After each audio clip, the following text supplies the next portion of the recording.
Hello everyone, in this video I'm going to show you how to delete text boxes. So if you want to delete text boxes in Google Slide, here's a quick method on how to get it done. The first thing you have to do is you have to locate the text boxes that you want to delete. So in my slide, I actually want to delete this particular text boxes. I have about 1, 2, 3, 4, 5. I have 5 text boxes.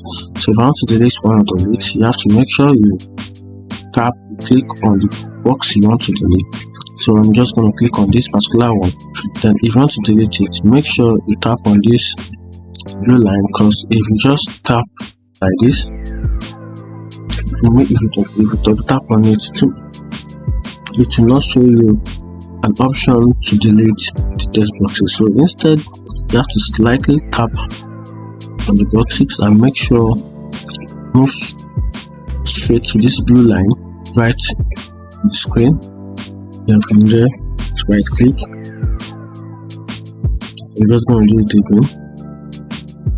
There, right click, then you tap on delete. You can see that is a quick step or a quick tip on how to delete text boxes in Google Slide. If you find the video helpful, like and follow for more. Thank you.